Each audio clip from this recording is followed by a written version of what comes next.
आणि आता संजय शिरसाट यांची भुवया उंचावणारी दोन वक्तव्य। शिरसाट यांच्या वक्तव्यानं महायुतीमध्ये वाद पेटणार का?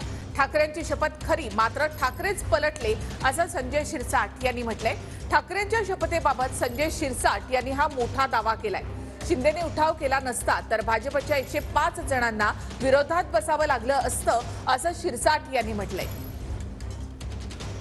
काल उद्धव ठाकरे साहेबांनी ज्या सभेमध्ये अमित शाह खोटं बोलतायत आणि आमचं अडीच वर्षाचं मुख्यमंत्रीपद देण्याचं ठरलं होतं आणि त्यासाठी त्यांनी तुळजाभवानीची शपथ खाल्ली, ती खरी आहे। परंतु 2.5 वर्ष पहिले भाजप घेणार होतं आणि 2.5 वर्ष शिवसेनेला देणार होतं। परंतु त्यांना युती करायचीच नव्हती, त्यांना भाजप बरोबर जायचंच नव्हतं, म्हणून त्यांनी आम्हाला पहिले 2.5 वर्ष द्या, नसता आम्ही तुमच्या बरोबर येणार नाही अशी भूमिका घेतली। शेवटच्या क्षणाला भाजपने तेही मान्य केलं की आम्ही तुम्हाला 2.5 वर्ष पहिले देतोय।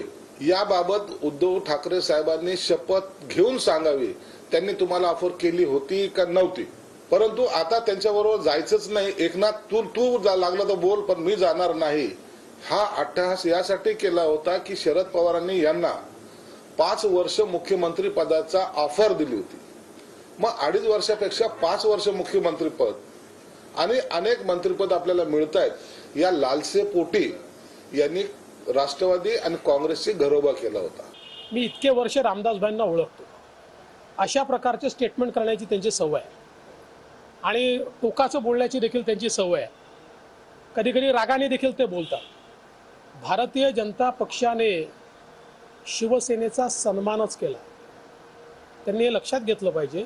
आम्ही 115 आहोत, तरी देखील आमच्यासोबत आलेल्या शिंदे साहेबांना आम्ही मुख्यमंत्री केलं, कारण खरी शिवसेना आमच्यासोबत आली याचं आम्हाला समाधान आहे। त्यांचे 105 आमदार आहेत, निश्चित आहेत, त्यांच्यामुळेच मुख्यमंत्री एकनाथ शिंदे झालेत हे निश्चित आहे।